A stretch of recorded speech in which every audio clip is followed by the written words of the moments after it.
राजस्थान के धौलपुर जिला कुख्यात डाकुओं का ठिकाना रहा है। धौलपुर के चंबल में मान सिंह डाकू के नाम की तुत्ती बोलती थी। मान सिंह का जन्म उत्तर प्रदेश के आगरा जिले से लगभग 50 किलोमीटर दूर खेरा राठौर के घर जन्मे लड़के की डाकू बनने की कहानी में काफी उतार चढ़ाव है।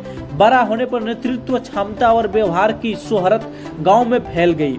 गांव में छोटे मोटे झगड़े लड़का सुलझाने लगा। 40 साल की उम्र में होते होते गांव में लड़के का कद काफी बढ़ गया। किसी भी विवाद में उसका फैसला ही अंतिम फैसला माना जाने लगा। विरोधियों को उसका बढ़ता हुआ कद पसंद नहीं था। उसके खिलाफ साजिश रचने लगी। साजिश के तहत दबंगों ने गांव की जमीन पर कब्जा कर लिया। थाने में शिकायत दर्ज करवाने पर पुलिस ने फटकार लगाकर भगा दिया। दबंगों और साहूकारों ने पहले ही पुलिस को मुंह बंद कर दिया था। गांव में उसकी जमीन पर अवैध कब्जा हो गया। अब उसके पास डाकू बनने के अलावा कोई दूसरा रास्ता नहीं था। बताया जाता है कि गांवों के साहूकारों और दबंगों ने मान सिंह के खिलाफ लूटपाट और मारपीट का झूठा मामला दर्ज करा दिया। पिटाई के बाद पुलिस ने मान सिंह को जेल भेज दिया। कुछ दिन बाद जेल से छूटकर मान सिंह घर पहुंचा। उसे बताया गया कि गांव के दबंगों ने भाई से मारपीट की है। मान सिंह ने परिवार के साथ मिलकर दबंगों और साहूकारों पर धावा बोल दिया।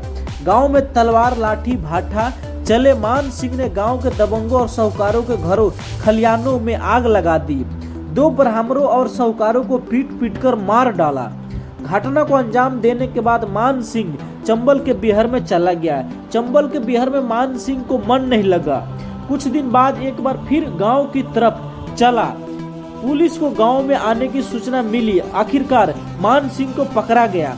अंग्रेजी हुकूमत ने मान सिंह को उम्र कैद की सजा सुनाई। जेल जाने के बाद पुलिस ने 2 बेटों जसवंत सिंह और धनवान सिंह को मुठभेड़ में मार गिराया। पुलिस को मान सिंह के बेटों की सूचना पंडित तलीराम ने दी थी। मान सिंह को 2 बेटों की मौत की खबर ने हिलाकर रख दिया। खून का घूंट पी एक एक दिन जेल काटना भारी हो रहा था। साल 1939 में मान सिंह को जेल से रिहा कर दिया। 10 वर्ष जेल में रहने के बाद मान सिंह घर पहुंचा। मान सिंह बेटों की मौत का बदला लेना चाहता था, लेकिन 2 बेटों और पत्नी रुक्मणी के साथ सब कुछ भुलाकर साधारण जीवन जीने की इच्छा थी। पत्नी रुक्मणी ने मान सिंह से कहा कि तो बेटों की मौत का बदला लो या फिर चूड़ियां पहन लो।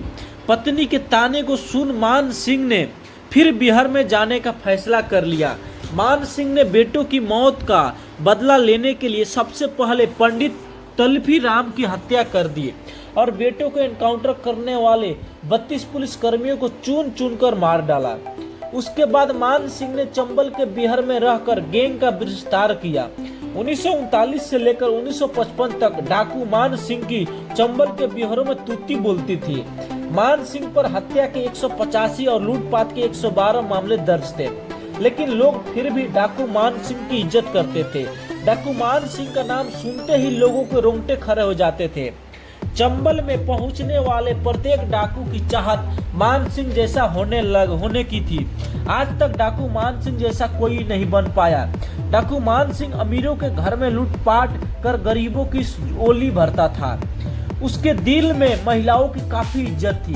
गैंग में कोई भी महिलाओं से छेड़खानी या लूटपाट नहीं करता था। डाकू मान सिंह कई लड़कियों की शादी भी करवाई और भाग पहनाने का काम भी किया।